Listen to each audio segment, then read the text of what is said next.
Hello' guys welcome জনাইছোঁ মোৰ Ranju kitchen ব্লগলৈ। কি খবৰ আপোনালোকৰ? ভালনে? আশা কৰোঁ সকলো ভালে আছে। গাইজ আজি একদম কম তেলতে বনাব পৰা চিকেনৰ ৰেচিপি এটা আপোনালোকৰ ওচৰলৈ লৈ আহিছোঁ। আশা কৰোঁ ভিডিঅ'টো প্ৰথম পৰা শেষলৈকে চাব।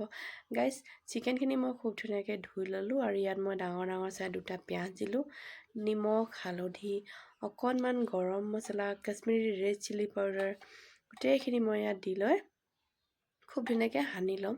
খুন্দি লোৱা আদা নহৰু অকণমান দিছোঁ, নেমু দিছোঁ। গাইজ কেতিয়াবা অকণমান চিকেনখিনি বেলেগ ধৰণে বনাই কিনে খাই খুব ভাল লাগে নহয় জানো? সেইটো বাৰু মোৰ অভ্যাস আছে, আপোনালোকৰ আছে নাই কমেণ্টত জনাবচোন। সদায় একেধৰণে মোৰ খাবলৈ মন নাযায়, অলপ বেলেগ কৰি ভাল লাগে।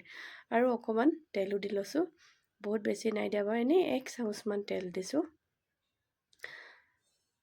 খুব ধুনীয়াকৈ। আৰু ওপৰত ইয়াত মই তেজপাতো দিম আৰু বিলাহীও দিম। আৰু এইফালে অলপ বেছিকৈ খুন্দি লোৱা আদা নহৰু অলপ দি লৈছোঁ।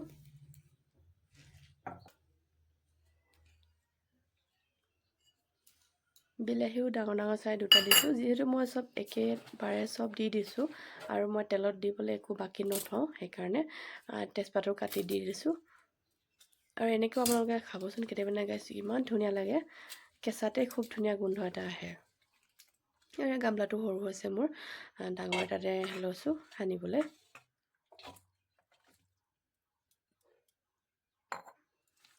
পূৰা হাতেদি মই একদম সানিছোঁ, যাতে নেমু দিছিলোঁ ন, নেমুখিনি মানে একদম ধুনীয়াকৈ চবতে লাগি যাব বুলি।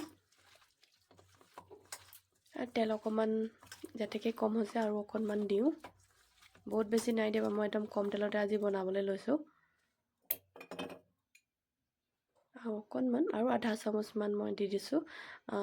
1 চামুচ আধা চামুচেই মোৰ এই চিকেনখিনি বনাই হৈ গৈছে।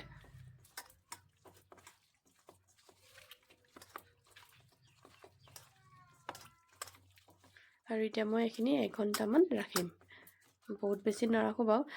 এইটো আপোনালোকে ৰাখিলেও হ'ব নাৰাখিলেও হ'ব, এইটো কথা নাই কোনো, কিন্তু মই 1 ঘণ্টামান এনেই থৈ দিছোঁ আৰু বাকীখিনি কাম কৰি ল'বলৈ লৈছোঁ।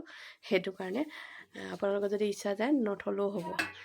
দেখিছেনে খুব ধুনীয়াকৈ 1 ঘণ্টামান মই ৰাখিলোঁ, তলত পানী ওলাইছে। আৰু এফালে দেখিছেনে কেৰাহীখনত অকণমানো তেল নাই, ডাইৰেক্ট মই এনেকৈয়ে ঢালি দিম এতিয়া কেৰাহীখনতে।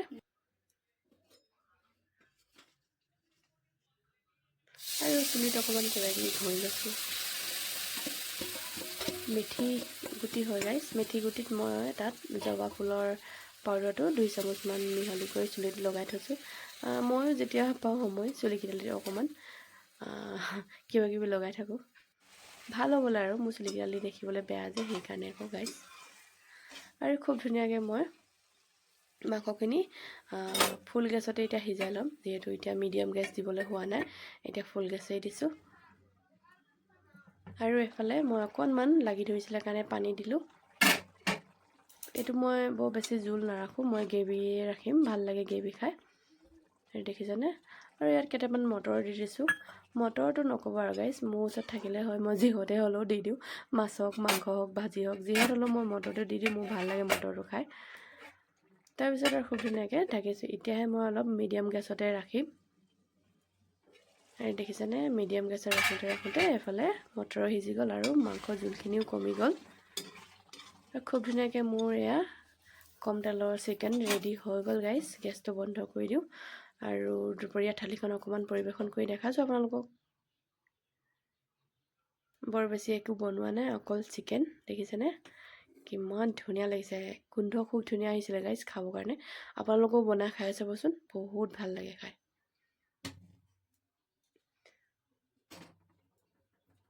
আৰু এটা নতুন ভিডিঅ' লৈ আকৌ আহিম আপোনালোকৰ ওচৰলৈ। আজিলৈ আহোঁ, নতুন এটা ভিডিঅ'ত লগ পাম। বাই বাই, ধন্যবাদ। আৰু ভিডিঅ'টো লাইক শ্বেয়াৰ, চেনেলটো ছাবস্ক্ৰাইব কৰি দিব গাইজ, সেইটো আকৌ পাহৰি নাযাব দেই। আজিলৈ আহোঁ, বাই বাই, ধন্যবাদ।